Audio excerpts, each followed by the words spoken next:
Veja no ICL Notícias, segunda edição. Não tem o texto, tá? Vocês estão me irritando. Lula bate o pé e luta para preservar PL antifacção. Depois de encurralar Mota e Derrite, governo pede mais alterações no projeto. Em relação à Polícia Federal, nós não temos nenhuma negociação de fragilização da Polícia Federal. 121 mortes sem resposta. Governo do Rio de Janeiro pede mais tempo ao STF para explicar a operação, enquanto Cláudio Castro recebe homenagens em Brasília. Escândalo na Casa Branca. Em e-mails, Jeffrey Epstein afirmou que Trump sabia de esquema de exploração sexual e passou horas com uma das vítimas. These emails prove absolutely nothing other than the fact that President Trump did nothing wrong. O ICL Notícias, segunda edição, está no ar.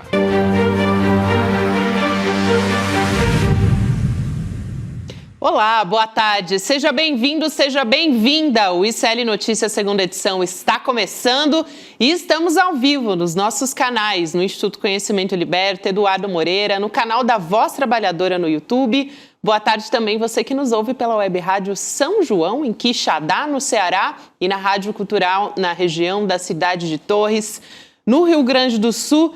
Chico Sá, meu amigo, boa tarde para você aqui de São Paulo. Boa tarde. Quarta-feira, posso dizer? Quarta-feira, chegamos, dia 12 de novembro. Vamos com tudo, com essa comunidade e com todos os nossos colaboradores. Vamos com tudo para Brasília, nessas idas e vindas desse PL antifacção com Heloísa Vilela. Elô, boa tarde para você. Boa tarde, Gabi. Boa tarde, Chico. Idas e vindas e olha, o que é mais interessante de observar é como essa extrema-direita está tentando se contorcer toda para dizer que ela é que está fazendo o que, na verdade, o governo estava fazendo. Está engraçadíssimo de ver, a gente vai detalhar isso tudo, mas eles tiraram toda a proposta que tinham feito, apresentaram um novo texto que o assessor do Hugo Mota mesmo me disse ontem, aproveita todo o texto do governo, mas fizeram modificações que o governo não aceita, que a bancada do PT não aceita e que serão motivo de muita discussão. Agora, no finzinho do dia, houve uma reunião de governadores da extrema-direita com o presidente da Câmara, Hugo Mota, e o Zema de Minas Gerais saiu de lá dizendo que eles pediram mais tempo para discutir o projeto, que mais pessoas se envolvam com essa discussão, que isso não pode ser aprovado assim tão rápido e que o Hugo Mota teria dito que sim e até fixado um prazo de 30 dias. O assessor do Mota, falei com ele agora, ele não fechou questão, não confirmou as informações do Zema, mas a gente sabe que a votação não vai acontecer. O máximo que eles podem discutir é esse prazo. Agora, vocês se lembram muito bem o que a gente está falando aqui nos últimos 3 dias, que o governo vem desde o começo criticando esse toque de caixa, essa correria para aprovar um projeto que vai mexer com uma estrutura importantíssima e vai estabelecer as regras para um enfrentamento essencial para o Brasil inteiro, que é o enfrentamento às organizações criminosas, ao tráfico. Então, não se pode fazer isso correndo. E é o que o governo vem dizendo desde o começo. A gente fez aquela entrevista com o secretário nacional de Segurança Pública, que falou exatamente isso. Depois, o ministro da Justiça, Lewandowski, que falou exatamente isso. A ministra das Relações Institucionais, Gleisi Hoffmann, falou exatamente isso antes dessa reunião do Hugo Mota com os governadores. E eles saem de lá dizendo que foram eles que pediram ao Hugo Mota que desse mais tempo. Desculpa, a gente tem que rir. Que dessem mais tempo para a discussão do projeto. O Elô, é muito importante, você já trouxe um bom resumo do que a gente teve nesse dia de hoje, do terceiro texto que foi colocado, não dá para descartar nem eventualmente um quarto texto que venha a partir disso. A Elo falou, né, o Hugo Mota, ele teve uma reunião com os governadores também conhecidos agora, desde que aconteceu a operação, a mais letal do Rio, a gente tem identificado esses governadores como do tal consórcio da paz, né, que da paz não tem nada. Mas eu queria trazer uma fala que a Elo conversou mais cedo com a ministra Gleisi Hoffmann, e ela já falou um pouco desse termômetro de como estão as coisas por parte do governo federal e a pressão que vem de lá. Então, a ministra das Relações Institucionais conversou com a Heloísa Vilela, disse que está buscando alterar 4 pontos desse texto atual, que é o terceiro, o que a gente tem agora, até o momento, porque tudo pode mudar, nunca sabe qual vai ser o próximo. Vamos assistir a fala da ministra. 4 pontos que nós consideramos estruturantes do projeto que nós mandamos para o Congresso Nacional e que, se forem alterados ou continuarem alterados, vão comprometer a eficácia da lei. Em relação à Polícia Federal, nós não temos nenhuma negociação de fragilização da Polícia Federal. Isso não está no nosso horizonte, não vamos negociar isso. Então, é bem importante deixar claro. Elo, então a gente tem um texto ainda com o enfraquecimento da Polícia Federal, né? Exatamente, Gabi. Por quê? Porque são 2 pontos e que são muito próximos um do outro. Um é aquela história do perdimento dos bens, quando são apreendidos bens de facções criminosas, que eles querem criar uma ação especial em separado para julgar se isso pode ficar direto com as autoridades ou não, o que adia todo o processo. E o outro é como a distribuição desses recursos, desses bens, se dá. Hoje em dia ela vai para o governo federal, que com isso financia o trabalho da Polícia Federal. Vai para 4 fundos da Polícia Federal e eles querem distribuir esse dinheiro, parte desse dinheiro, para os estados.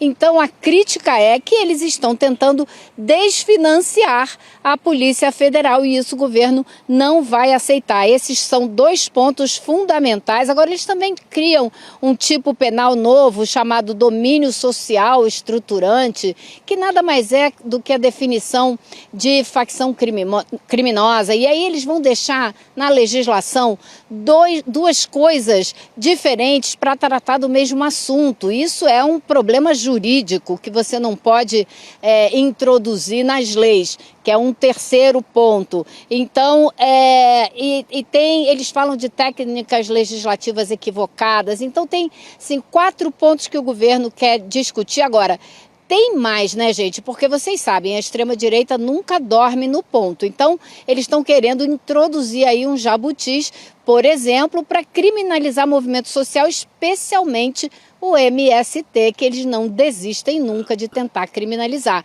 Então, tem muita coisa para ser discutida. Essa é uma obsessão. Já tentaram a CPI do MST, é uma obsessão criminalizar um movimento social que é o primeiro que chega quando o Brasil precisa. Pegue agora mesmo essa tragédia climática do Paraná. Quem chegou com comida no primeiro momento? O MST. É essa gente que eles querem perseguir. Eu continuo questionando o porquê o derrite à frente disso. Se não apenas como questão de propaganda eleitoral para o Tarcísio e para o próprio Derrite aqui em São Paulo. O Derrite é quem deixa um empresário que tinha rolo com o PCC ser assassinado no aeroporto de Guarulhos, na frente de todo mundo, em plena luz do dia. O Derrito é quem deixa acontecer o assassinato também do PCC ao ex-delegado Rui Ferraz Fontes, lá na Baixada Santista. O Derrite é quem coloca a segurança pública de São Paulo hoje numa situação de calamidade pública. Por que ele se sente autorizado e por que a extrema-direita autoriza um fracassado em segurança pública a ser o relator? Assim, eu não entendo. E teriam outros nomes, que fracasso é esse? Fracasso que leva à glória, aí ele vira relator?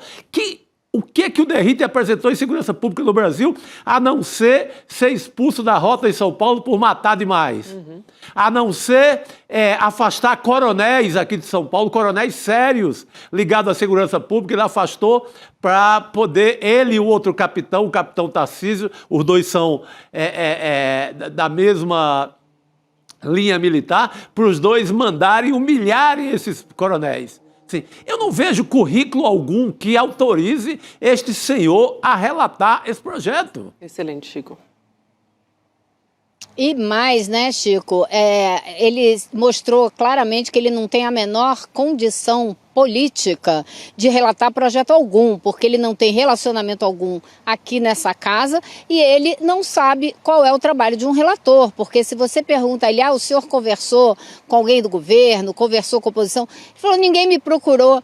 Não, é trabalho do relator, justamente, procurar todo mundo, todas as bancadas, todas as visões, incorporar o que for possível no texto, para na hora que ele chegar na votação, ele ter um apoio maior. Então, ele não tinha apoio de vários setores, inclusive da direita. Eu conversei hoje com um conservador que é de centro-direita e que falou para mim, aquele texto eu não votava e te digo, e é uma pessoa que tem mais de 20 anos de experiência aqui no Congresso, tá? E te digo mais, esse texto não passava. Se ele tivesse ido à votação como estava, ele não passava. Então, o Derrite mostrou muito bem que ele não pode assumir nenhum projeto desse, porque ele não tem nenhum tino político, trato, diplomacia zero.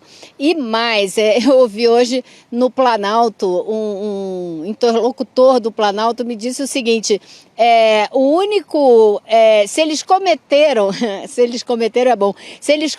algum acerto, foi recuar, porque eles recuaram de verdade, recuaram muito, assim, de maneira bem clara e evidente, com tudo, né? Então, o governo, claro, também tem noção de que estava com o discurso afinado, porque, afinal de contas, existia uma unidade política no governo em torno desse projeto.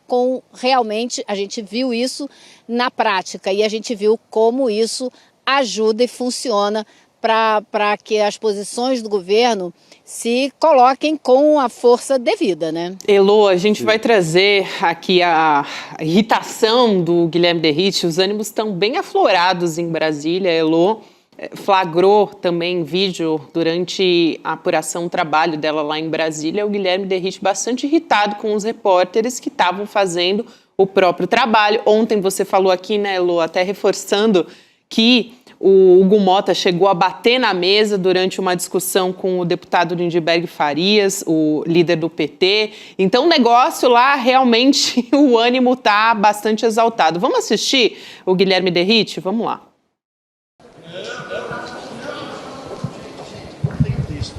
Não tenho texto, tá? Vocês estão me irritando. Não quero ficar irritado hoje. Não, deputado, nosso trabalho, deputado. Nosso trabalho também. Nosso trabalho, eu sei que Eu já falei que não quero falar com imprensa. Vocês querem que eu brinque, que eu xingue? Não, é só porque o nosso trabalho a gente pode quer... respeitar um pouquinho? Claro, Então deputado, tá, obrigado. Foi curto e grosso ali, né? Olha, para vocês terem um pouco... super grosseiro, para vocês terem uma ideia do contexto, ele estava saindo de uma cerimônia que teve hoje no Senado de homenagem às famílias dos policiais mortos na Operação do Rio, com Ciro Nogueira tratando o Cláudio Castro como um grande herói, abraços e aplausos, e enfim, e o Derrite lá o tempo todo. Então você vê a cena da campanha eleitoral montada, né? Mas enfim, aí ele sai e alguns jornalistas, eu e outros 3 colegas, fomos atrás dele na tentativa de falar com ele. E os colegas perguntaram, o senhor podia falar um minuto com a gente? Ele foi descendo a escada e só falou assim, não! Perguntaram mais alguma coisa, ele não. E aí essa cena do corredor onde a gente pegou ele caminhando e tentou fazer algumas perguntas. E ele começou a reclamar, vocês estão me irritando. Vocês querem o quê? Que eu xingue? Que eu brigue? Cara, é realmente uma demonstração da capacidade diplomática e política dele, assim, que passa muita confiabilidade e respeitabilidade. Vou te falar, é difícil, hein? Não, quer saber quem é este rapaz? Pergunte aos coronéis da Polícia Militar de São Paulo, colegas dele de farda.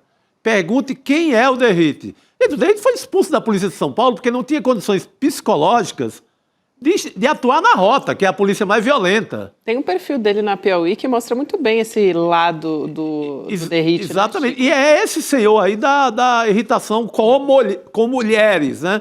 No que repete o guru dele, o Bolsonaro e o Tarcísio. Me lembrou mesmo. Para quem é a irritação? Direcionada a mulheres, como fazia o Bolsonaro todo dia naquele curralzinho lá que ele falava. Agora, a Elô tocou num ponto ali, Chico, no começo da fala dela, que é super importante, que, assim, é estarrecedor. Quando a gente estava na redação montando a pauta do N2, a gente ficou chocado, assim, o quê? Teve uma sessão solene no plenário para homenagear o governo do Rio de Janeiro por aquela operação que deixou mais de 120 mortos. A gente ficou assim, realmente.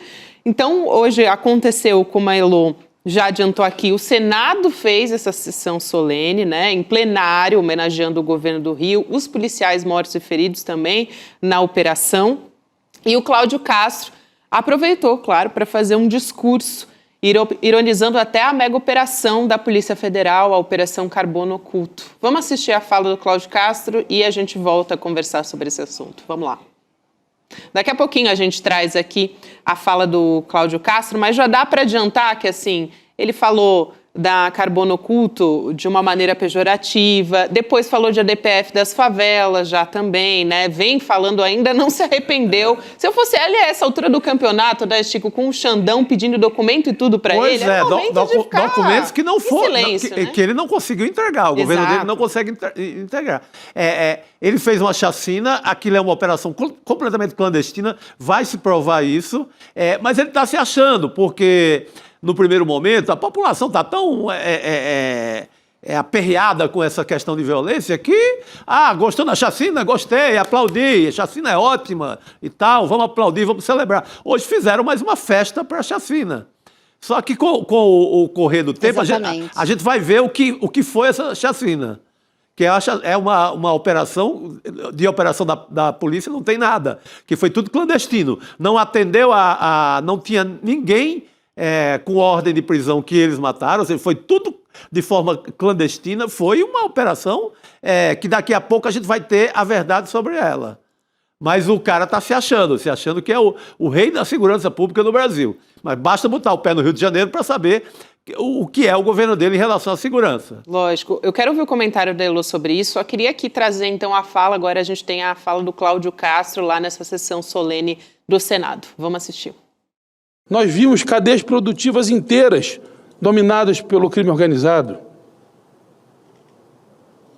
E que bom que pelo menos uma dessas cadeias agora tem sido investigadas com a Carbono Oculto, que parece que é a solução do Brasil. Não parece, Derrite, ser mais uma das cadeias utilizadas por eles. Assim como a internet, assim como é o gás, assim como é o transporte alternativo e diversas outras, que tem que ser, Tereza Cristina, igualmente combatida. Aí, Elô, parece que é a solução do Brasil. E o né? alvo é quem? Polícia Federal de novo. Boa. O alvo deles é a Polícia Federal. Vai lá, Elô. A Heloísa Vilela travou, né? Eu achei que ela estava esperando para falar. Eu também. Ela estava tão paradinha ali que eu falei, bom, a Elô está esperando para falar, mas a gente teve... Mas veja só, o alvo, de novo, é Polícia Federal. A mesma coisa do texto do Derrite, atacando a Polícia Federal. E ataca a Polícia Federal na frente do Ciro Nogueira, que está enrolado até o pescoço com o PCC, com a Carbono 14/86, que é o prefixo telefônico do Piauí, terra do Ciro Nogueira. Lá já tem assessor que teve que correr da prefeitura em cima da hora porque estava chegando a Carbono 14 na casa dele. Tem padrinho, tem compadre de Ciro Nogueira, de posto de gasolina, todo mundo enrolado com essa operação. Daí o ataque do Cláudio Castro de novo, à Polícia Federal. Eles querem acabar com a Polícia Federal, porque vem aí o escândalo das emendas, que já começou e tem muita coisa para aparecer. Tem essa operação que pega PCC, pega essa rede de combustíveis, de combustíveis adulterados, que é ligado ao PCC, que é ligado ao Ciro Nogueira. Então, o alvo dessa turma toda, do tal Consórcio da Paz, é a Polícia Federal. Elô, a gente tem você aqui agora junto com a gente. Vamos ouvir agora a Elô lá de Brasília. Não, então, eu estava perguntando dessas cadeias produtivas todas que ele elencou, que estão nas mãos do crime organizado, qual delas ele enfrentou? Qual delas ele desbaratou, como a Operação Carbono Oculto fez? Nenhuma. Então, ele não pode ficar se vangloriando de nada, né? E eu achei também muito curioso como eles estão distorcendo o discurso todo, né? Mas isso é prática da extrema-direita. Agora, o que eu estou vendo muito interessante também é a disposição do governo federal de disputar essa pauta. O que eu ouvi hoje no Planalto? Essa pauta da segurança pública, a direita acha que é dela, Mas o governo está decidido a disputar essa pauta, sim. E foi com muita coragem que o governo mandou para o Congresso o projeto da PEC da Segurança Pública e agora esse projeto da lei antifacção. Por quê? Porque vai disputar, porque não está convencido que a extrema-direita tem hegemonia nessa discussão. E aí a gente vê, em 24 horas de combate discursivo, né, gente? O que a gente está falando é disputar as ideias. Em 24 horas de combate discursivo, o que aconteceu? Eles retrocederam, assim, 180 graus. Tem alguns detalhes agora que têm que ser arrumados. Então, eu acho que o governo acertou, que a coragem é a arma a ser usada, o discurso unificado é a ferramenta essencial, com uma boa argumentação e, claro, sempre, essa lição está mais do que aprendida, é ir à população, ir às redes e contar com o apoio popular que virá da boa argumentação do governo. E isso funcionou com a PEC da blindagem e isso já está funcionando com essa história do combate ao crime organizado. Se o governo continuar nessa toada, ele tem grandes chances de sair muito vitorioso dessa discussão. Vitorioso eu acho que já é, porque eles tiveram que acabar adotando o projeto do governo. Sim. Foi um estelionato de ideias, porque se tivesse lei de direito autoral sobre projeto de lei, eles estavam ferrados que iam pagar uma multa enorme, porque eles tomaram na mão grande o projeto do governo. Mas não tem problema, o governo pode explicar isso também, né? Então eu acho que tem aí uma excelente disputa ideológica, disputa política daqui para frente, e a gente, pelo visto, vai ter mais tempo para essa discussão, porque esse projeto não deve ser votado hoje. Ô Chico, na linha do que a Elô está falando, até o próprio presidente Lula se pronunciou falando roubaram, né? Ele usou esse termo, roubaram o projeto da lei antifacção do governo, porque o Lindbergh estava usando esses termos, mas o Lindbergh está ali, na linha de frente do enfrentamento político dentro do Congresso Nacional. Então, o presidente Lula se colocou, o ministro também da Justiça, né, o Lewandowski, ele também se colocou, falou dessas idas e vindas, sobre a pressa, né, para aprovar toque de caixa e tudo. Então, tem se colocado o governo, é muito isso que a Elô está explicando aqui, né? Exatamente, e essa confusão toda, ela começou a ser muito didática por parte do governo para mostrar, por exemplo, o trabalho da Polícia Federal no combate à corrupção no Brasil e combate a facções. Porque para a população é meio confuso.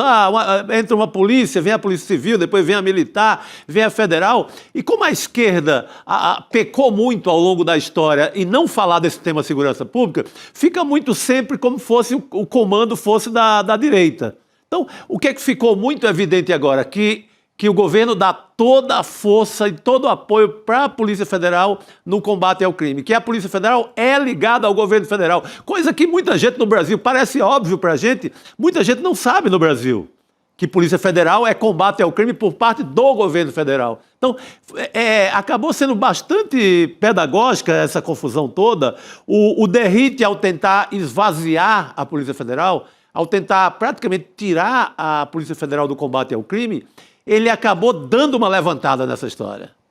Porque a extrema-direita, tudo bem, eles falam desse tema há muito tempo, mas eles têm uma cota de burrice que acaba favorecendo a esquerda em alguns momentos. Foi o caso do Derrite nesse episódio.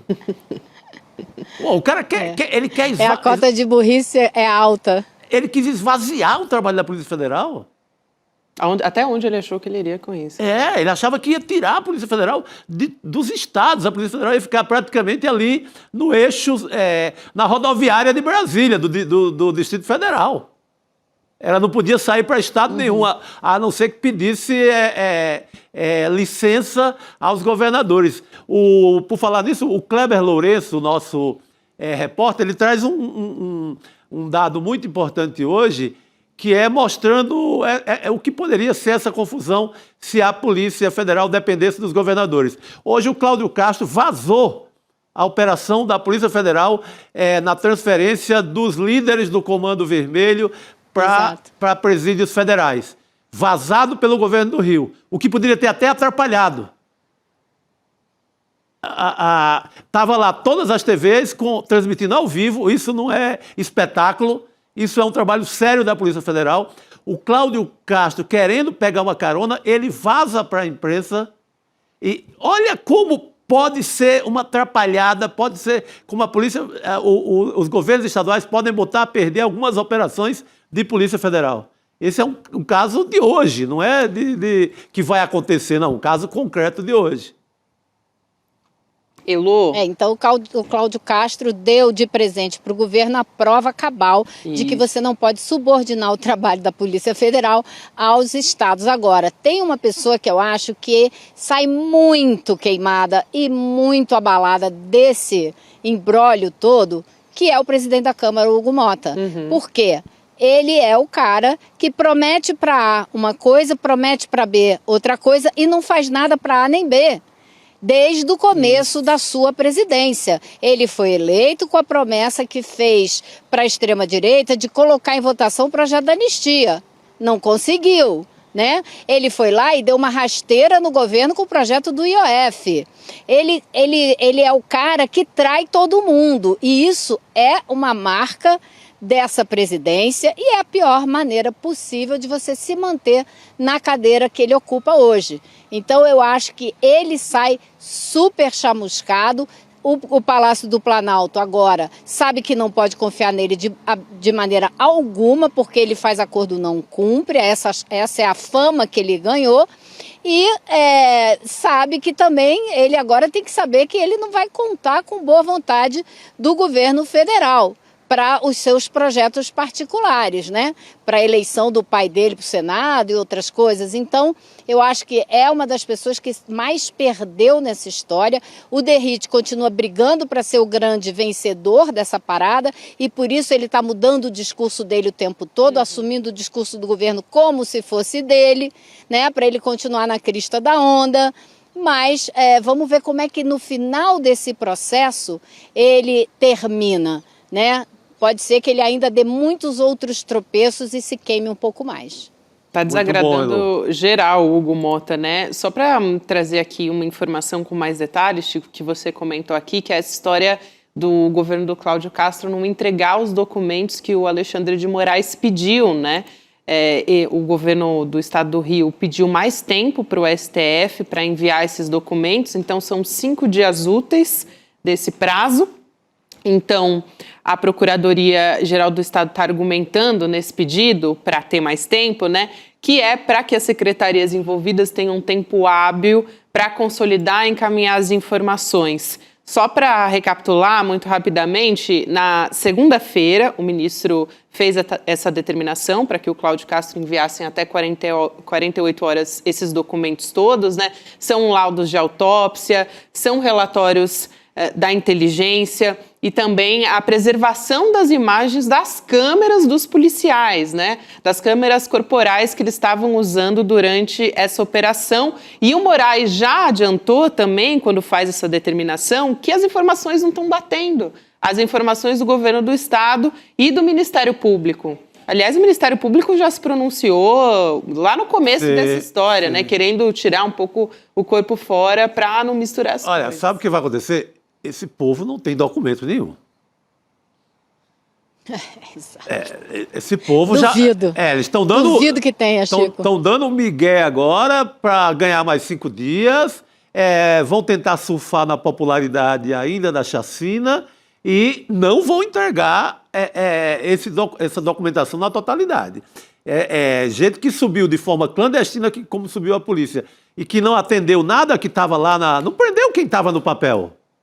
Eles levaram o papel, prenderam, mataram outros, não prenderam ninguém, não prenderam nem um chefe de Comando Vermelho. Gente, cadê tem que prender uma operação desse tamanho, com 2.500 pessoas, não prende um chefe do Comando Vermelho, para que serve?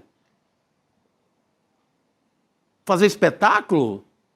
Olha, essa turma não tem esses documentos. Já teve até gente, depois de especulação da morte, aparecendo aí, né? Em vídeo para dizer, não tô morta, não. Foi... Eu duvido muito que exista qualquer documentação dessa chacina. Elô? Com a profundidade e os detalhes que o Alexandre de Moraes quer, duvido também, Chico. Acho que a gente podia também, já que a gente está falando do Cláudio Castro, e eu comentei que ele fez uma crítica, mais uma vez, à DPF das favelas. Acho interessante, né? Porque ele pediu prazo, ao mesmo tempo que ele fez essa crítica justamente da atuação ali, da operação. Vamos assistir essa fala também, do Cláudio Castro, falando da DPF? A gente volta a conversar aqui, vamos lá.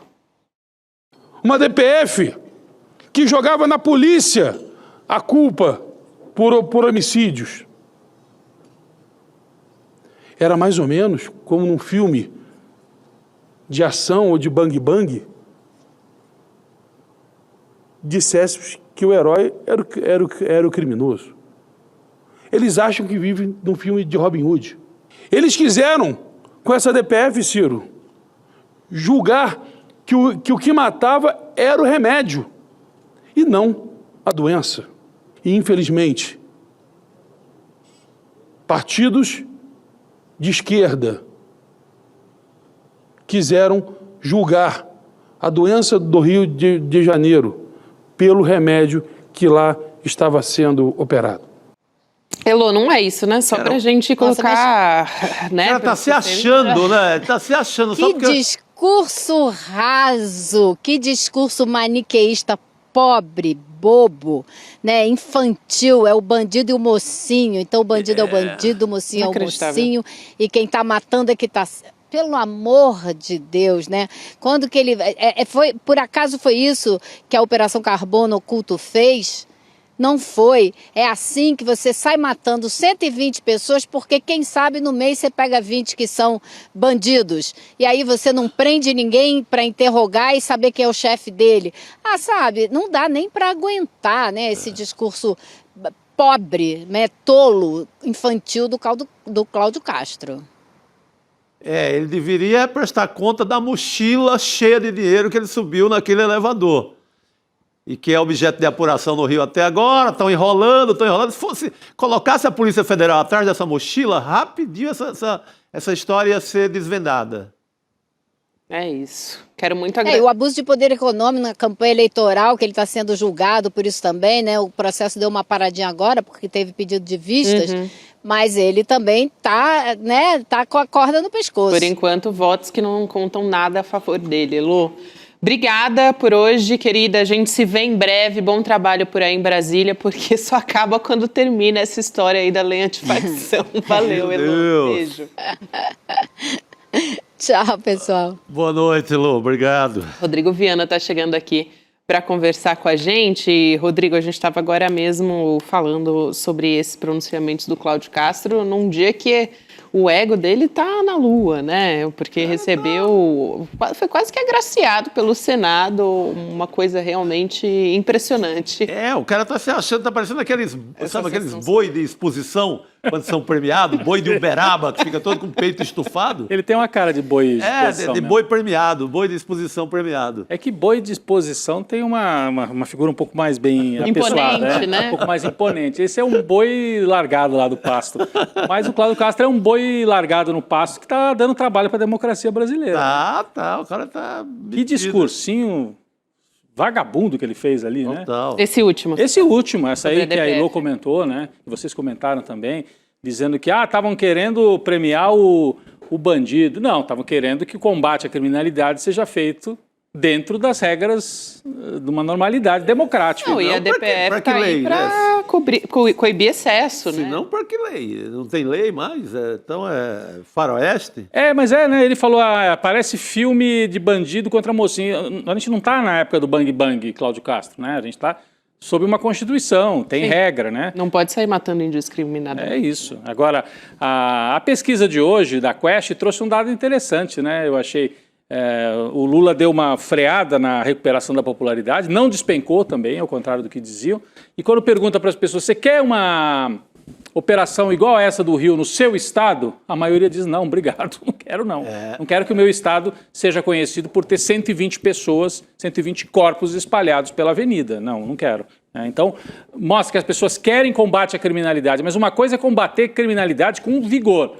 Outra coisa é partir para o bang-bang com esse discurso de bandoleiro do boi brabo aí do Exatamente. Não, pega, para saber o que é eficiência ou não, nesse caso, pegue o mesmo local, o mesmo complexo do Alemão, no dia seguinte, no dia depois do dia seguinte, na semana seguinte e até hoje. O que é que mudou lá? Nada. Então, o que foi? Isso não foi eficiente. Virou a Suíça, né? Foi a propaganda eleitoral, sabe? Não mudou nada. Quem mora lá diz que não mudou nada. É isso. É isso, a gente vai voltar a falar disso e vai voltar a falar da Quest, só que trazendo todos os dados. Ali, eu me adiantei aqui um pouco. Para a gente analisar o contexto de uma maneira mais geral, porque tem muita coisa interessante. Você trouxe um dos dados só, mas a gente vai colocar uma lupa ali e analisar juntos aqui.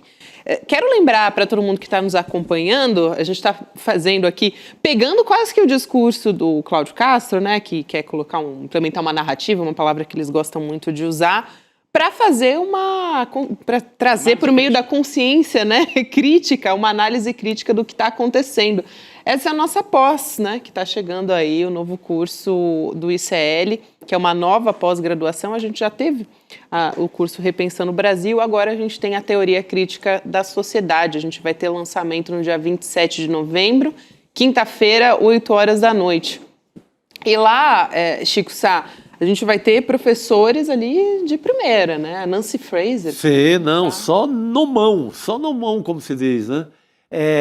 Tem uma coisa, quando você encontra alguém da comunidade ICL que faz a primeira pós, você vê o nível que está sendo e como eles estão felizes. Assim. É verdade. E a gente encontra sempre. Encontramos lá no Despertar muita gente. Olha, eu estou fazendo a pós.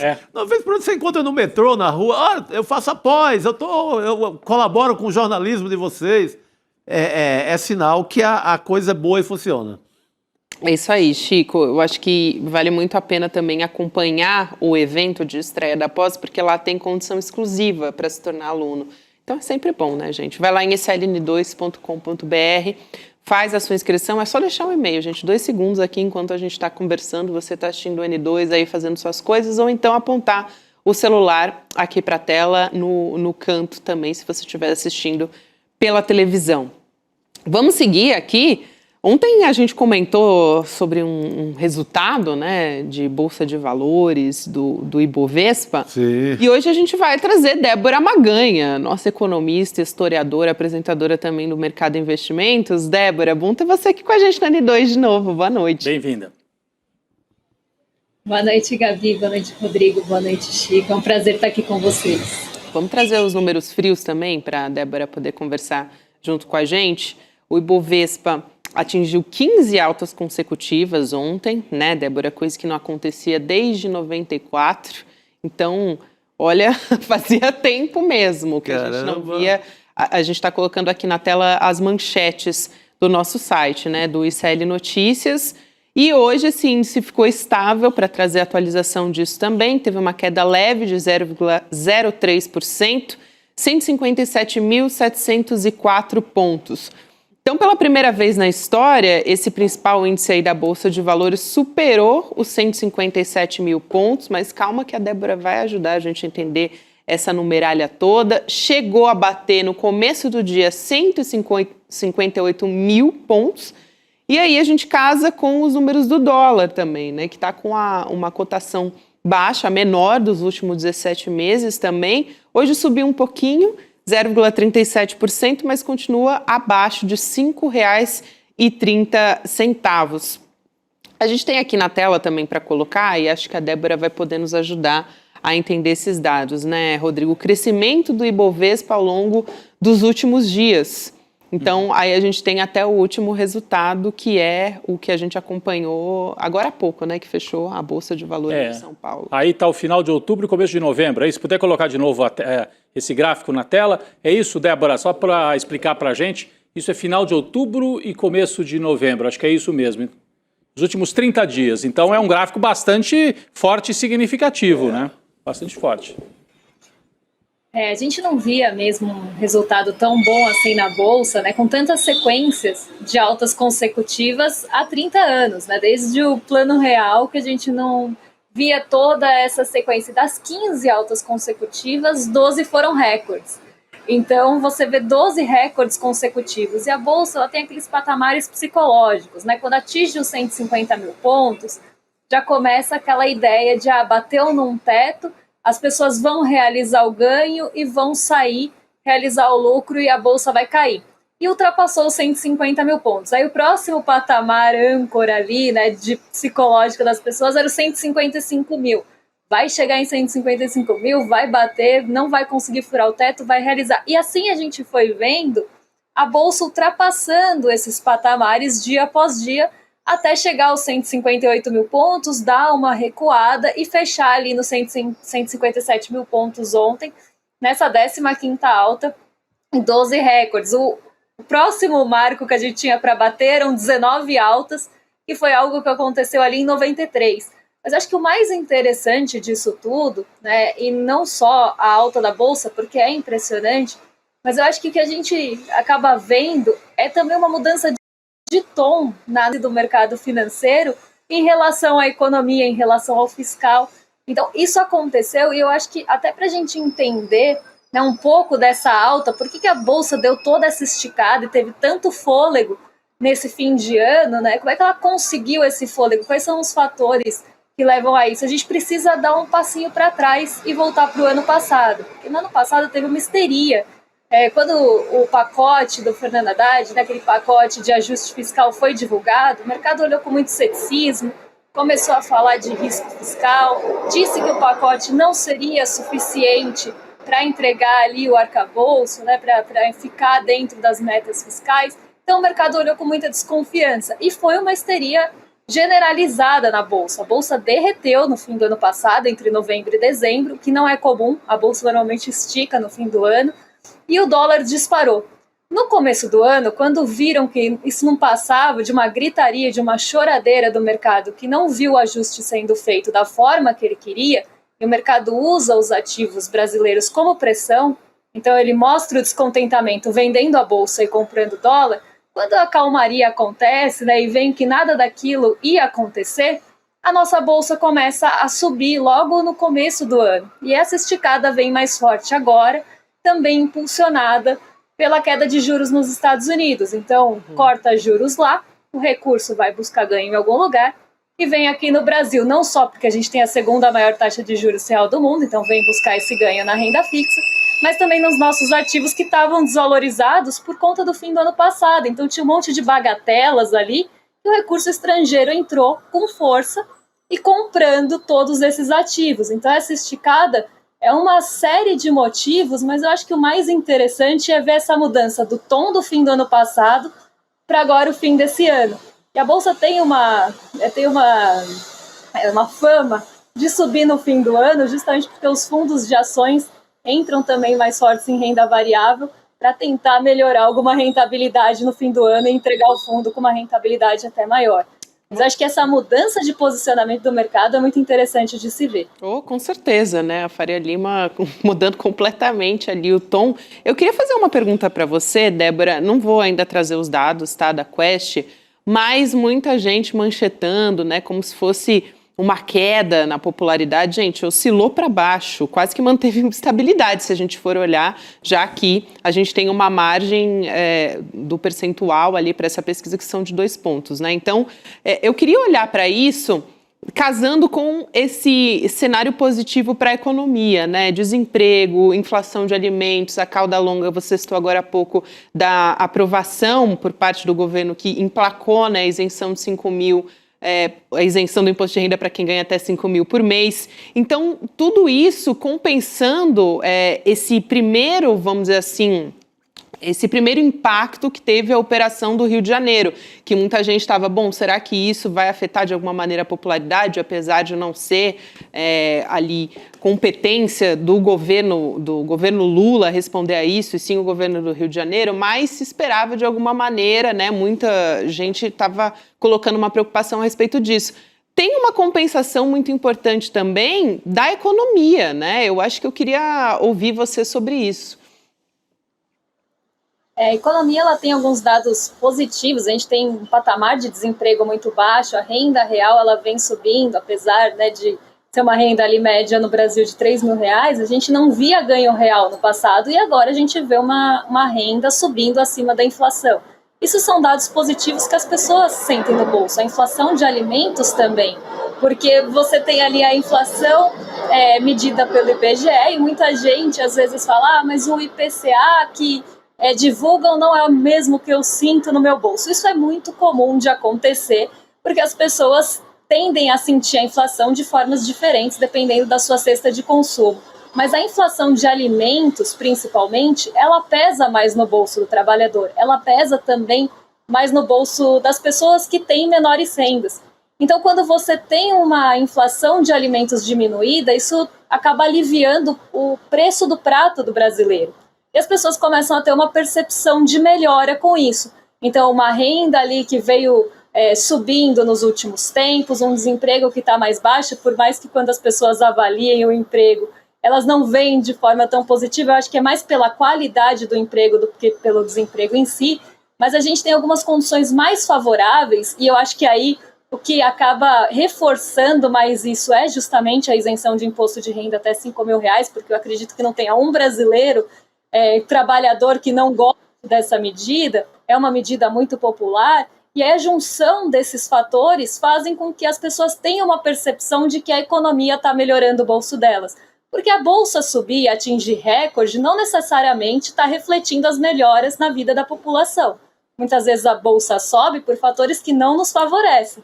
Mas nesse caso, a junção do que favorece a população com essa esticada de bolsa que agrada e muito o mercado financeiro.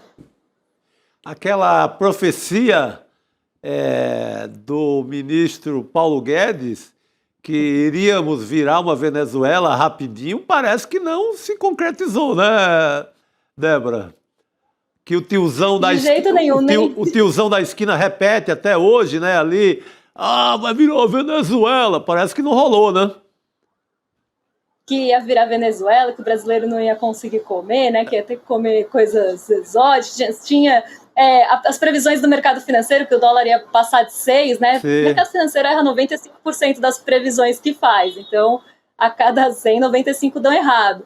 Mas tinham todas essas previsões muito pessimistas e a gente não pode esquecer que isso também é forma de pressão, porque quando você faz uma previsão pessimista, sim, você pode gerar esse ciclo dentro da expectativa, que foi o que aconteceu no ano passado. E se pressionou muito o governo com isso.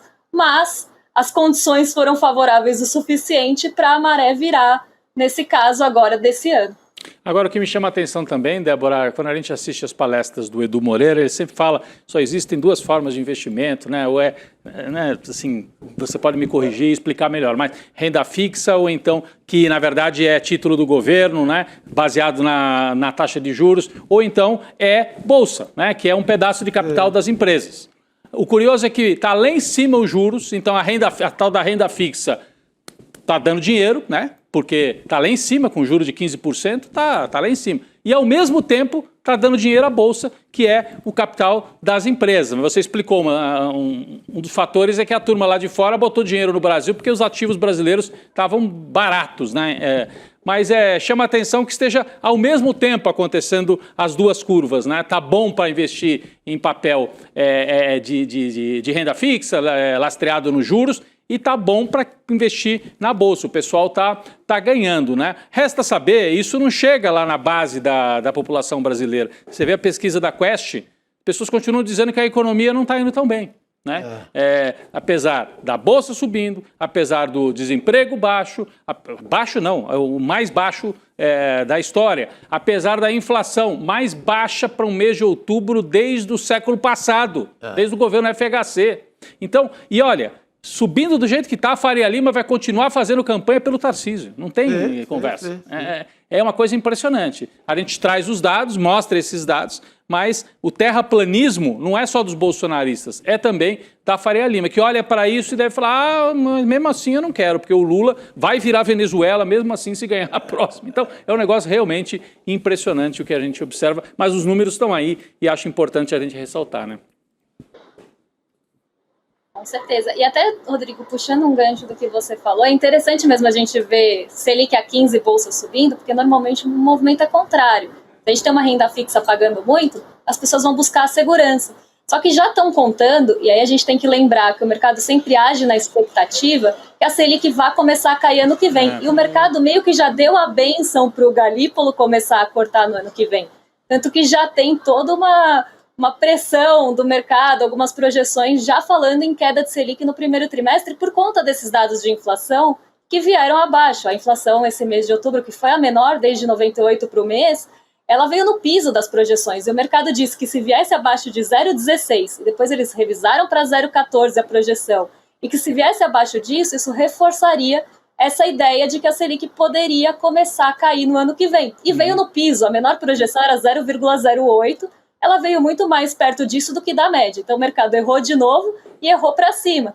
Então isso deu reforço, né? Reforçou mesmo a ideia de que a Selic possa começar a cair, apesar do Banco Central ser o mais rígido e duro da história aí do mundo, né? Pelo FMI, e a gente tem uma taxa de juros muito alta, se espera que esse ciclo de afrouxamento comece no ano que vem. Isso dá fôlego para os ativos, porque se a renda fixa vai parar de pagar, as pessoas já querem se posicionar hoje para...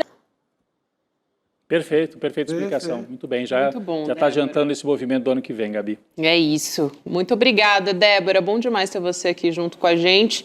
Até para ontem a gente trouxe o dado ali no calor do momento, tinha acabado de sair. Hoje a Débora ajuda a gente também a entender todo esse contexto. Obrigadão, Débora. Valeu. E até uma próxima, querida. Valeu. Eu que agradeço. Até, gente. Boa noite. Obrigado, boa noite, querida. Débora. A gente continua por aqui. Agora há pouco eu estava falando sobre a Quest. Você também comentou, né, Rodrigo? Vamos aos dados, então. Por favor, né? falamos Vamos colocar tanto, aqui, por favor. apontando a aprovação do governo Lula se mantendo estável nesse mês de novembro. 47% dos brasileiros aprovam o governo Lula. A gente vai colocar o gráfico aqui na nossa tela também. Enquanto isso, eu vou trazer os dados da pesquisa, né, que são 2.004 pessoas que foram ouvidas entre os dias 6 e 9 de novembro. A gente sempre tem que trazer esses dados aqui, né? Margem de erro de 2 pontos percentuais para mais ou para menos e nível de confiança de 95%. Então, dando uma olhada aqui nos números, a gente tinha em outubro a desaprovação em 49% e agora em 50%. Então, oscilou um ponto para cima. Sim. E a aprovação de 48% foi para 47%, oscilou um ponto para baixo. Nesse caso aqui. Eu acho interessante a gente olhar aqui e fazer a nossa análise no ICL, né, Rodrigo e Chico, porque eu vi na imprensa como se tivesse uma queda na aprovação já. É estabilidade, Gabi, mas acho que o que dá para dizer com toda certeza é que a recuperação, toda certeza não, um primeiro indício de que a recuperação da popularidade que vinha muito forte, se a gente puder botar a curva de novo aí na tela enquanto eu falo, essa última que estava aí na tela, a curva azul freada, e a curva vermelha. Você repara, ó, como o vermelho, que é desaprovação, estava muito acima da aprovação no mês de maio. Estava 57 a 40.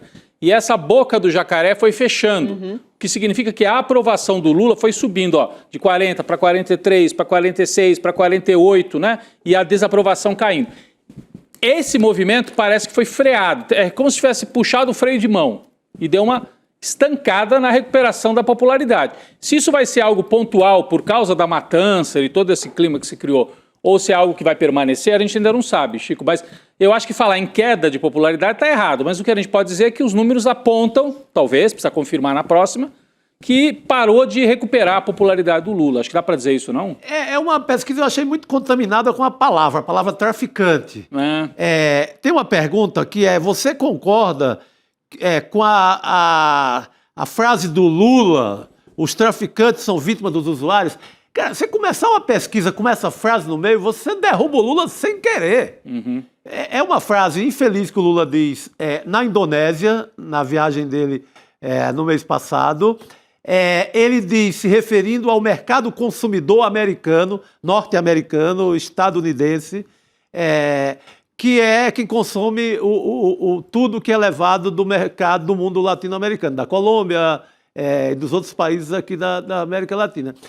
Essa frase, acho que, ao meu ver, contamina muito a pesquisa. Uhum. Essa frase foi trabalhada pela extrema-direita como nunca, talvez a maior campanha desde o Pix do Nicolas. Sim. É Nicola o nome daquele rapaz lá? Nicolas, né? Nicolas, mas pode ser Nicolas. Desde aquele período, nada foi tão trabalhado em rede social como foi trabalhado pela extrema-direita essa frase do Lula. Ela deslocada do contexto e essa frase sobre traficante. Uma frase sobre traficante, seja o que for, ela não vai ter popularidade, né? Ela já vai ser condenada de cara. Ainda mais do jeito que foi, confusa. Então, é uma pesquisa muito ainda contaminada com essa frase infeliz do Lula sobre o mercado consumidor de drogas que são os Estados Unidos hoje. Ela está feita nesse momento, né? Ela é feita nesse momento e ela tem muito essa... E com a chacina, o aplauso à chacina. E mesmo assim não tem estrago. Não caiu. Acho que dizer que caiu a aprovação, a popularidade, é forçação. Eu acho, e tem uma outra coisa também, Rodrigo, que você mostrando essa tendência da boca de jacaré também não tem uma relação de causa e consequência em relação à operação. De fato, né? Que houve a oscilação por conta da operação, porque já era uma tendência de queda, né? No sentido de que antes estava uma tendência de subida da aprovação do governo Lula.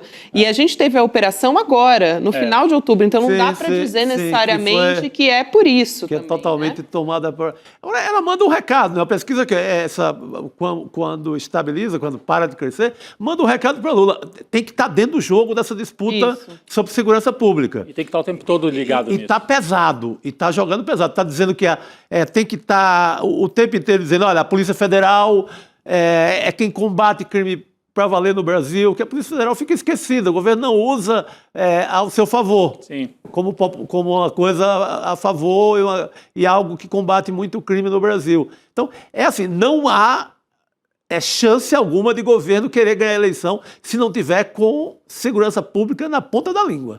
É porque um dos pontos da pesquisa, quando se pergunta... nós vamos falar daqui a pouco. Já estou eu de novo adiantando aqui as pautas aqui da Gabi. Não, mas eu acho que é isso mesmo, Rodrigo, porque casa com o que a gente está conversando aqui, né? Qual é a maior preocupação do brasileiro?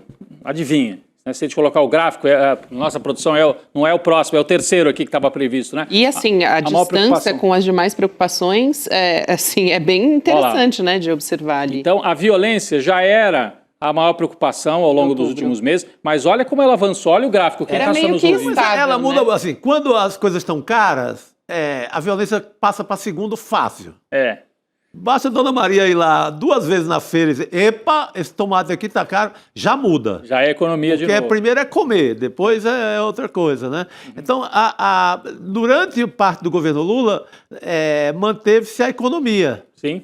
Quando estava ali ainda a inflação botando a cara, o Dragão ali dando umas baforadas ainda no supermercado e tal, a inflação era comida. Aí sim, nesse caso, dá pra gente dizer que é um efeito da operação, né? Então o que foi mais discutido por que essa operação de colocar o derrite, chamar o Cláudio Castro para ser celebrado no Congresso Nacional, tem uma operação para tornar esse o assunto, porque é o único assunto que favorece a extrema-direita. Então, há um circo em torno disso.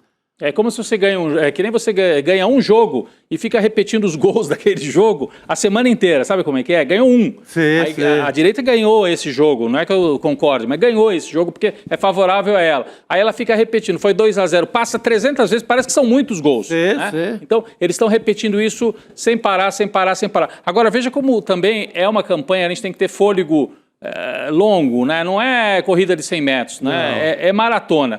Quando o Lula estava com a popularidade mais para baixo, no começo desse ano, eu vi muita gente já dando como favas contadas, perdeu a eleição. Sim. E quem enxergava um pouco mais longe, o Haddad dizia isso, calma gente, a economia vai voltar para o trilho no segundo semestre, né? E voltou. Voltou para o trilho, caíram os preços, o emprego melhorou, etc, etc. Não é que estava nenhuma oitava maravilha do mundo, mas deu uma melhorada. Aí, algumas pessoas na esquerda começaram a achar, agora já ganhou, tá ganha a eleição. Não tá ganha a eleição. Imagina! A eleição vai ser disputadíssima, né? Não tá ganha. Agora, o Lula tá com todas as condições para ganhar, apesar dessa operação violência. E olha como nesse tipo de disputa vale a sua estratégia e vale os erros que o outro lado comete, né? Então, a direita cometeu erros. Cometeu muitos erros. O bonezinho do MAGA na cabeça do Tarcísio, o Tarcísio se queimou falando coisas absurdas, se queimou. O Lula cometeu um escorregão com aquela frase. Cometeu. Então, é uma falha de jogo. É uma falha. E aí a direita pegou essa falha e multiplicou por 100 vezes para tentar... Juntou com a chacina. Exatamente. Fez uma bela edição. Bela no sentido da maldade. Interessa para eles, uma edição ali juntando Lula com tráfico. Onde aparece a palavra traficante? Na pesquisa da Quest. Na pesquisa. Então, realmente está contaminando todo o debate. Agora, o Lula continua com muita força. Vamos aguardar. A Quest amanhã traz cenários eleitorais, né? Hoje ela trouxe a avaliação do governo, amanhã ela deve trazer os cenários eleitorais. Provavelmente Lula na liderança, porque no pior momento do Lula, ele continuava liderando as pesquisas. E agora ele talvez tenha reduzido um pouquinho. Ele estava ganhando de 10 pontos, 12 pontos, né, nas anteriores. É que nem é real, não é real. A gente tem um país ainda muito dividido. Exato. Não é real uma vitória com 12, 13, 15 pontos no momento, não é. O jogo é mais duro. Por isso que não é fácil. É a eleição mais difícil de novo das nossas vidas. É isso. Mais uma daquela... cabeça a cabeça. Ultimamente a mais difícil tem sido sempre a próxima. Sempre a que próxima. nem o Congresso Nacional, o pior é sempre o próximo. Mais ou menos que nem o jogo do Santos, desculpa, Chico. Não, pelo amor de Deus. O mais difícil é sempre o próximo. Não, aí é fácil, pro adversário. Tocou no assunto delicado agora. No meio de tudo isso que a gente está olhando aqui, a pesquisa da Quest, teve essa virada ali para a extrema-direita pegar uma pauta, porque estava sem nenhuma, e começar a falar. Antes disso, só se falava do encontro do Lula com o Donald Trump. Né? Sim. E a gente tem também, uma das perguntas aqui você acha que após esse encontro com o Trump, o Lula saiu mais forte ou mais fraco politicamente? Mais forte, 45%, mais fraco, 30%. Me parece que a gente sabe o que é esse 30%, É o bolsonarismo duro, né? Saiu igual 10% e não sabe ou não respondeu 15%. Então, ali realmente as pessoas nessa pesquisa associaram quase que metade, né? Mas a maior parte... Está na tela agora. Associando agora sim, para quem está nos acompanhando aqui também. E eu acho que isso é uma sinalização importante do governo também dando as cartas, né? De pautando a discussão como vinha fazendo. Sim, estava muito favorável, estava ilusório no certo sentido. Aí veio essa questão, essa mudança de tema, sai Lula, Trump, Lula, soberania, Lula defendendo o Brasil é dos brasileiros, e entra o sangue escorrendo no morro do Rio de Janeiro, entra a frase do Lula e muda um pouquinho a história. Por isso que é importante agora o governo não abrir mão dessa pauta um segundo. Tem que disputar ela pau a pau, mostrar o que a Polícia Federal faz todo dia. Estava lá o Ciro Nogueira, que é um dos alvos da Operação Carbono, que tem todos os amigos dele enrolado com a Operação Carbono, enrolado com o PCC, enrolado com a rede de combustíveis falso no Brasil, inclusive lá em Teresina, lá batendo palma para o Cláudio Castro hoje. Que ele sabe que é uma forma de atingir o governo Lula. Agora, você vê que a direita, Gabi, a gente tem outros temas aqui, mas rapidinho. A direita também sobe no salto alto, né? Em certo sentido, em cima do sangue, né? Isso que é terrível. Mas aí eles falam, agora conseguimos virar a pauta, agora o Lula, agora pegamos o Lula, agora acabou pro Lula. E aí eles cometem o erro, porque a maneira como eles foram com tanta sede ao pote com essa história do derrite, erraram de novo, erraram a mão, né? Fazer a pauta da segurança para eles é bom, mas desse jeito que eles fizeram, passa uma imagem muito ruim, porque foram com tanta sede que não calibraram o discurso, né? Não é de qualquer jeito, política não é assim, você tem calibragem. E aí você usa essa história da Polícia Federal e devolve para o Lula fazer o contra-ataque. Olha aí, a direita está querendo tirar a Polícia Federal das investigações, e é fato, está lá. Tanto é que eles estão adiando a votação, tiveram que tomar uma derrota. Eu vi vocês comentando mais cedo aí com a Elô, é uma derrota, um recuo grande para eles. E eles fizeram um favor, assim, eles ligaram a Lula à Polícia Federal. O Lula não tinha digamos assim, não tinha uma polícia, até porque não interfere na Polícia Federal. Mas eles deram presente. Deram. Então, Lula, defensor da Polícia Federal. Eles deram presente. Direita, defensora de tirar a Polícia Federal. As pessoas confiam na Polícia Federal, porque é uma polícia que tem muito menos envolvimento com falcatrua. Infelizmente, uma parte da Polícia Civil e da PM no Brasil todo estão envolvidos com esquemas aí, e a Polícia Federal não, ou muito menos. Né? Então tem uma imagem mais assim de realmente uma corporação que funciona melhor. E aí fica assim, o Lula está a favor dessa corporação que funciona bem, e essa direita aí, Derrite, Tarcísio, está a favor de tirar a Polícia Federal do jogo. Aí pegou muito mal e eles tomaram uma derrota de novo, mesmo num tema que é bom para eles. É isso. Falando em extrema-direita, eu queria trazer uma informação aqui sobre o Bolsonaro. Hoje a gente completa 100 dias, hein, do Bolsonaro em prisão domiciliar, sem ouvir a voz de Bolsonaro. Ele está aguardando, tem uma expectativa dele ir para a Papuda, né? A decisão final vai vir do Alexandre de Moraes, que é o relator lá do caso do STF, e também deve decidir sobre isso em breve. É interessante que a gente tem alguns relatos dos amigos do Bolsonaro, né? Que ele tá... Vocês lembram quando ele perdeu a eleição, né? Que ele ficou muito cabisbaixo. Sim. Diz que ele tá cabisbaixo de novo, que está passando o dia de bermuda, chinelo, que tá, quando ele fala da tornozeleira eletrônica, ele se refere a isso falando que é uma humilhação. Então, tá ali o Bolsonaro nessa expectativa de ir para a Papuda, mesmo que seja só por um tempo, porque eventualmente os advogados podem tentar levá-lo para a prisão domiciliar, até com base no caso do Fernando Collor, ainda assim ele está bastante chateado. Ô Chico, só aqui avisando para nossa comunidade também, que a gente tem aquele documentário, você lembra do documentário do Bolsonaro, que a gente teve que, logo depois que saiu a condenação, a nossa equipe trouxe um documentário especial, né? Só não digo que é o documentário do ano, porque o ICL depois fez Zog, que é também incrível, então eu fico na dúvida, mas é um dos melhores do ano. Então, amanhã a gente vai retransmitir às 7 horas da noite, depois do N2. Muito bom. E vai ficar disponível também para quem quiser assistir, mas aguardem então a... Em homenagem aos 100 dias do Bolsonaro calado, preso, a gente vai passar o documentário do Bolsonaro. Que se chama O Fim de Bolsonaro. O Fim de Bolsonaro. Pra gente lembrar como era ruim quando ele falava todo dia, hein? Meu Deus. Vamos relembrar isso. Que alívio, né? Que alívio, mas é bom lembrar, É isso aí. É amanhã que passa, né? Amanhã, logo depois do N2, colado às 7 horas da noite, a gente vai ter a transmissão do documentário O Fim de Bolsonaro, que está na expectativa de ir para Papudinha. Ontem a gente falou. Papuda ou Papudinha, um dos dois, pelo menos carimba ele no começo dessa prisão. Depois eu acho que vai ser o caminho do Fernando Collor, né? Fernando Collor, aliás, que passou uns dias sem ligar direito à tornozeleira, né?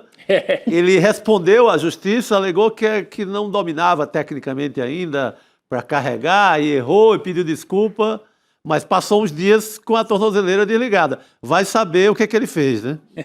Isso acho que a gente nunca vai saber, né, Chico? Vamos seguir aqui olhando um pouco para a internacional. Tem novidade por lá. O Donald Trump disse que pretende reduzir as tarifas sobre as importações de café, declarações que ele fez numa entrevista, ele deu uma entrevista para a Fox News e não citou diretamente o Brasil, mas os Estados Unidos, a gente sabe, importam mais de 30% do café que eles consomem daqui, do nosso país. Então, essa é uma informação que diz respeito diretamente a nós, ao nosso país. E, no meio de tudo isso, ainda tem as negociações, né, do Donald Trump com o Brasil. Hoje o Mauro Vieira se pronunciou, o ministro das Relações Exteriores teve um novo encontro com o secretário, o Marco Rubio, né, secretário do Trump, e foi lá no Canadá esse encontro. E ele teria dito, ele se pronunciou, mas a gente sabe dos bastidores, né? Não se pronunciou ali para os jornalistas publicamente. Ele disse, pelo que se sabe, que o Brasil encaminhou no dia 4 de novembro uma proposta para negociar as tarifas e os dois países tinham concordado em agendar uma nova reunião. Então, expectativa no entorno disso, mas já tem uma novidade em relação ao café que veio por aí. Vamos chamar o professor de Relações Internacionais, Leonardo Trevisan, para entender esse cenário. Professor, boa noite. Boa noite. Boa noite, Rodrigo. Boa noite, Gabriela. Boa noite, Chico. Boa noite a todos que nos escutam. Boa noite, querido. Então veio uma novidade a respeito do café. Estava realmente saindo caro, né, para os estadunidenses, professor, ali. Pelo menos estava pesando um pouquinho no bolso deles. E então agora o Donald Trump se viu, vamos dizer assim, ao longo desses últimos meses, se viu pressionado a fazer alguma coisa sobre isso. Mas pretende reduzir as tarifas. Eu achei assim que deixou meio no ar ainda. Ele está... A minha impressão é que está enrolando ainda a gente, né? Eu não sei qual é a impressão do professor Trevisan. Eu também tenho a mesma impressão, Rodrigo. Né? Sessão enrolação mesmo, como dizem os meus alunos. Né? Porque quando você está olhando para essa situação, né, são 2 pontos que são reais. O preço do café subiu 21% entre agosto, a taxação do produto brasileiro em 60%, em outubro. Isto é, Gabriela, 9 vezes a inflação média americana. Você pode imaginar, para o povo que mais consome café no mundo, né, o peso disso no orçamento diário. Eu vou repetir, a gente tem uma ideia de americanos ricos. Cuidado, americano não é... A grande quantidade da população americana conta o dinheiro. Gasta contado. Se sobe o café e ele quer tomar café, ele vai ter que tirar dinheiro de outro lugar. É exatamente isso que Trump disse. Um descontentamento. Mas esse descontentamento é fácil de resolver, é cirúrgico. E nós vamos voltar. Fácil de resolver? Não é o que pensa o Scott Bessent, que recebeu, que é o secretário do Tesouro, que recebeu pressões da confederação, tanto dos bares e restaurantes, como da federação dos torrefadores de café americano. Porque, de fato, o preço do café brasileiro era muito vantajoso. Eles estão tendo que comprar o café que compravam do Brasil, da Colômbia e do Vietnã, a preço mais caro, daqueles que eles poderiam pagar. O consumidor americano está pagando essa conta. Não há dúvida nenhuma, né, mas que o acerto dessa conta virão nas próximas eleições. Não há questão, como já aconteceu nas eleições da semana passada. Perfeito. E esse encontro, hein, professor Trevisan, o encontro do Marco Rubio com o Mauro Vieira, no Canadá, né? Eu falei em enrolação porque eu também... O que sai do encontro? A ideia de fazer um próximo. Né? Então, quando você está assim, num encontro que marca o próximo, que daí para ver se vamos atualizar, me dá a impressão de que os Estados Unidos, depois daquela conversa do Trump com o Lula, foi uma conversa que foi boa para o Lula, para o Trump talvez um pouco, mas eu acho que foi melhor para o Lula. O Trump puxou o freio de mão e falou, vamos deixar o Brasil aí esperando um pouquinho. Sim. Né? E o Brasil também conseguiu se acomodar, conseguiu despachar parte da sua mercadoria para outros países também. Acho que ficou um jogo assim meio morno, né? Meio morno, mas com esse porém, principalmente para o consumidor dos Estados Unidos, né? Que continuou pagando muito caro pelo café. Então, o maior problema agora é do Trump. Como é que ele põe café mais barato de volta na mesa do cidadão que conta o dinheiro, como disse o professor Trevisan, para o dia a dia dele, né? Eu acho que é por aí. Exatamente. A gente tem uma ideia, a quantidade de norte-americanos empobrecidos é uma coisa... É que ser pobre no contexto americano tem um sentido. Ser pobre em outros países tem outro sentido, mas o dinheiro é contado. É isso. Né? E esse é o ponto. Né? Então, quando o outro ponto que você falou sobre o Marco Rubio, Rodrigo, eu acho que é interessante a gente pensar um segundo sobre ele que você mencionou. Né? Uhum. O que é que está emperrando a negociação? Né? Alguns jornalistas brasileiros e alguma da parte da mídia brasileira de Nova York especulou, conseguiu informações de que a luta política dentro do Departamento de Estado americano é muito forte. Né? Rubio é favorável a uma solução militar em relação à Venezuela. Trump já foi alertado por aquele Richard Grenell que tem outros interesses, tem petróleo nessa história, vai devagar com isso. Né? E que Rubio não teria gostado, essa é a fala, de que Lula teria se oferecido para ser o intermediador. E ele pretende segurar as posições em reação ao Brasil por esse quadro. Vamos devagar, né? É possível que Rubio não tivesse a melhor das boas vontades em relação ao Brasil, nem muito menos em relação ao presidente Lula.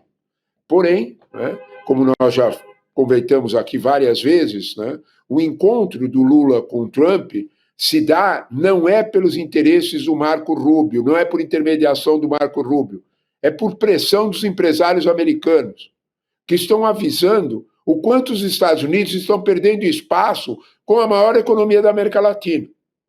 Porque o Brasil não teve problemas para aumentar a sua pauta de exportação em agosto, setembro, e em outubro também não. Então, quando se olha para esse quadro, ao contrário, aumentou a exportação mais do que o previsto. O superávit brasileiro subiu, sem Estados Unidos, com aumentando cada vez mais, quanto menos nós vendemos lá. Esse quadro, de algum modo, preocupou Trump. As pressões ideológicas vindas de Marco Rubio podem estar atrasando a relação, a volta de um relacionamento mais intenso com o Brasil. Mas você tem toda a razão, Rodrigo. Né? O café vai empurrar isso aí. Por que o café vai empurrar? Né? Porque, de algum modo, o Mauro Vieira deve ter dito ao Rubio que precisa discutir as questões do Brasil como um todo, não de um único produto, que é o café. E é evidente que esses interesses vão pressionar. Trump já deixou isso muito claro numa entrevista para a Fox News, né? De que ele ia cuidar do preço do café. Sim. Cuidar do preço do café é acertar o relacionamento com o Brasil. Isso é mais ou menos indiscutível. Perfeito. Não, se abre caminho para o café, eu acho que ele já está falando também no setor de frutas, que o Brasil exporta muito, principalmente daquela área lá do Sim. Vale do São Francisco. Também citou a questão, autoridades da economia norte-americana já citam também as frutas. Então, vai o café, vai fruta, eu acho que o resto passa. É isso. No embalo. E é preciso ter alerta também, sabe, Chico, em relação às conexões de cadeias produtivas integradas. Isso está fazendo subir preço de vários, até eletrodomésticos dentro dos Estados Unidos. Porque é cadeia produtiva integrada, fabrica um pedaço lá, fabrica um pedaço aqui, cola lá, às vezes sai daqui, às vezes sai de lá. E isso tem décadas. Você não substitui isso assim, de um dia para outro. Né? Então, esse relacionamento, o fluxo de pressão é amplo. O Marco Rubio tem poder para atrasar? Tem, mas ele não tem poder para impedir. Isso, como já foi provado que o Trump, o que manda mesmo é o Trump, e quando as pressões chegarem nele, a situação vai ficar diferente.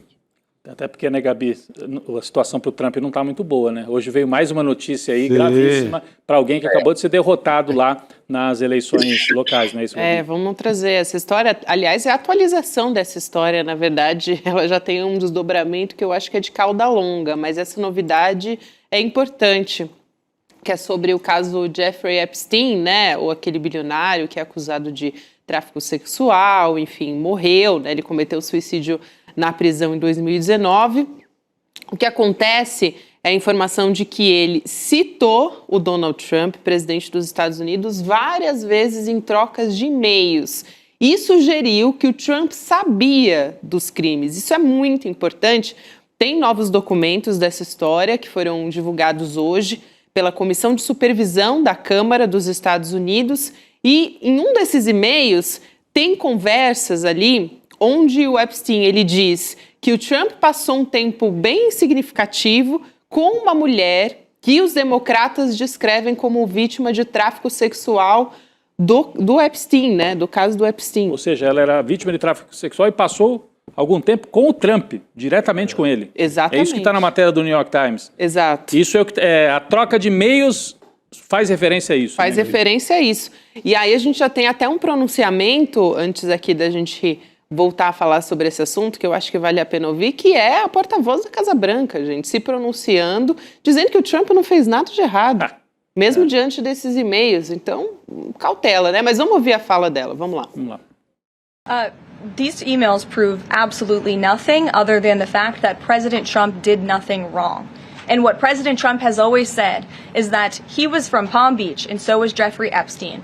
Jeffrey Epstein was a member at Mar-a-Lago until President Trump kicked him out because Jeffrey Epstein was a pedophile and he was a creep. Aqui só para trazer aqui a fala completa da Karoline Leavitt, né, que é a porta-voz da Casa Branca, porque tem muita gente que só nos ouve, não nos assiste por imagens. Não viu a legenda, né? Não viu a legenda dela. Então ele disse que esses e-mails não provam absolutamente nada. Isso é o principal do que ela falou aí, né? Ele não fez nada de errado, o Donald Trump, segundo ela, e que o Trump sempre disse que ele era de Palm Beach, assim como Jeffrey Epstein, querendo dizer, eles tinham uma proximidade porque moravam perto, né? E aí disse que o Epstein era membro do Mar-a-Lago, até que o presidente Trump o expulsou porque o Epstein era aqui abre aspas, né, pedófilo e um sujeito desprezível, fecha aspas. Tem uma complexidade aí nessa história, né, envolvendo também o rompimento entre os dois, que não se resume a isso. Mas eu acho que o mais importante é ela dizendo que, olha, isso não tem absolutamente nada de errado. Já a Casa Branca se pronunciando assim, professor. O que eu me acostumei a ver nesses episódios são os fantasmas imorríveis. Tem um fantasma que não morre. Né? Esse é o ponto. Né? E, de alguma forma, quando a gente olha para isso, a gente tem que olhar os sobressaltos, as mudanças de posição do Trump. Elas são muito interessantes e elas falam por si. Na campanha eleitoral, até novembro do ano passado, Trump dizia que faria questão de divulgar esses documentos que contêm esses e-mails. Em fevereiro, ele mandou, entre aspas, o vice-secretário da Justiça conversar com ninguém mais, ninguém menos do que Ghislaine Maxwell, que era a noiva, ou namorada, não sei, do Epstein. Mas ela tinha uma outra função também. Né? Ela era a pessoa que captava as meninas, captava principalmente as menores de idade. Ela foi condenada a 20 anos de prisão e está numa prisão da Flórida. Em fevereiro, ela recebeu esse vice-secretário da Justiça. A conversa do Trump mudou a partir daí. Quando a gente olha em maio, teve uma outra divulgação desses documentos e Trump passou a negar completamente que esses documentos existissem. Em quem a gente acredita? No Trump de novembro, que dizia que ia divulgar os documentos, ou no Trump de maio e junho, depois da conversa do seu vice-ministro da Justiça? Qualquer um olharia para essa situação e falaria o óbvio, aí tem coisa. Na verdade, o que os democratas estão fazendo, a Câmara dos Democratas está fazendo, é ir soltando em poucos esses documentos e forçando um desgaste. Essa situação está levando a uma pergunta, viu, Gabriela, que é muito importante. Um jornalista americano perguntou ao Trump se ele tinha pensado no assunto de conceder indulto a quem pode falar, é a última que está viva, a Ghislaine. E ele disse, foi tomado de surpresa e respondeu, eu ainda não pensei no assunto, mas eu tenho poder para isso. É óbvio, né, que isso é um convite, né, a que a Ghislaine ou modere o que vai contar, né, ou principalmente negue os documentos. Essa história é bastante enrolada, difícil de compreender, mas o fato mais grave para Trump é que as bases eleitorais dele, muito religiosas, muito ciosas do complexo da família, da ideia de família, estão cobrando a divulgação desses dados.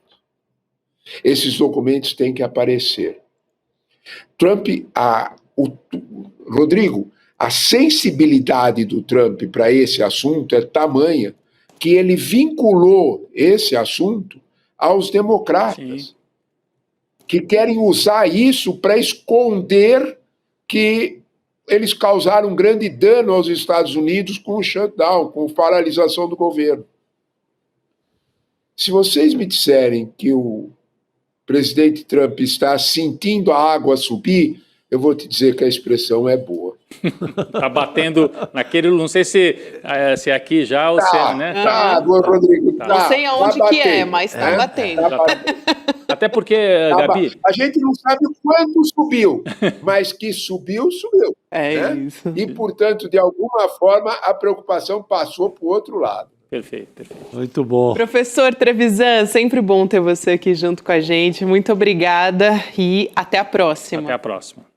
Eu é que agradeço o convite de vocês e a boa conversa. Sempre um abraço, bom, meus professor. amigos. Boa noite, professor. Obrigado. Excelente, professor Trevisan, aqui ajudando a gente a entender esse cenário, essas informações novas. Esse assunto vai chegar numa hora que vai explodir de vez. Ele está ali conta-gotas. Se ele perder a maioria na Câmara e no Senado na eleição do meio de mandato do ano que vem, isso explode, né? E ali não cuida dos preços, não cuida da economia. Aí vem isso e forma aquele coquetel perfeito. É um momento bastante complicado, né? Falta um ano, né? O Trump, não completou nem um ano de mandato ainda, né? E já está com a popularidade, a última pesquisa deu abaixo de 40 já. 37. Ele está com 37. Então, isso é raríssimo nos Estados Unidos. Ele está numa situação muito, muito delicada. A gente vê o Trump como uma liderança que impõe medo e tal, mas ele internamente está num momento de muita fraqueza nas pesquisas, Gabi. O Rodrigo e Chico também, a gente tem informações vindo lá de Brasília, da Câmara dos Deputados. O Hugo Mota, presidente da Câmara, agora há pouco disse que o Guilherme Derrite vai redigir e enviar ainda hoje um novo texto. Vem aí a versão número 4 do PL antifacção, gente. É o Guilherme Derrete. Total. Ele vai mudar de nome, Guilherme Derrete. Cara, esse senhor deixou matar o empresário aqui na luz do dia, em Cumbica. Mataram o ex-delegado lá na... Quem é ele, né, Chico? Ele não tem moral para relatoria de nada. Falta, acho que colocar isso na mesa, viu? O PCC matou... tem essas duas vítimas, assim, na luz do dia, na frente de todo mundo. Uma operação lá na Baixada Santista foi na frente de todo mundo. Matou o ex-delegado, que eu citei hoje, matou esse empresário que era um delator do PCC. Gente, que moral esse rapaz tem para estar sendo relator? Nenhuma. Esse caso é didático, aliás, para mostrar como não pode desidratar a Polícia Federal, né? E o Hugo Mota, ele deve chamar uma reunião de líderes para decidir o que vai fazer, né, com o projeto a partir de agora. Então, deve ter uma nova apresentação, então, sem previsão também de votação acontecer. Bom, hoje é quarta-feira, então é dia de provocação histórica aqui, hein? Já a gente vai ter... daqui a um minuto. Daqui a um minuto. Caso. O Lindenber Pareto, nosso professor e apresentador do Provocação, entrevistando o Hugo Albuquerque, Mamdani, um socialista em Nova York. Então, eles vão falar do prefeito que foi eleito agora, trazer um pouco do perfil, enfim, e trazer perfil histórico também da cidade, né, que ele vai assumir. Derrota do Trump. A gente estava falando disso. Exato. Baita derrota do Trump. A gente estava conversando por aqui. É quase nome de filme. Um socialista em Nova York. Um socialista em Nova York. É a entrevista do Hugo Albuquerque para o Lindenber Pareto. Um filme de sessão da tarde. Um socialista em Nova York. Excelente. Então a gente vai acompanhar agora a provocação histórica com o Hugo Albuquerque e o Lindenber Pareto. Chico Sá, Rodrigo Viana, vamos nessa que amanhã tem mais a partir das 7 horas da manhã. Ainda é quinta, hein, gente? Então vamos com calma. Vamos com calma. E ainda é novembro. Calma, povo do Papai Noel, calma. Tchau, gente. Até amanhã. Boa noite. A emancipação exige mais do que redistribuir renda. É preciso reconstruir o mundo. Essa ideia de Nancy Fraser resume bem o que propõe a teoria crítica da sociedade. E é o que o novo curso do ICL quer fazer. Formar gente que não aceita pouco. Gente que quer atuar para mudar a sociedade de forma profunda e real. Dia 27 de novembro, quinta-feira, às 8 da noite. Começa essa pós-graduação feita para quem quer pensar e agir. No ICL, o conhecimento transforma realidades. São mais de 300 cursos com alguns dos maiores nomes do Brasil, em economia, política, filosofia, história, finanças pessoais, autoconhecimento e muito mais.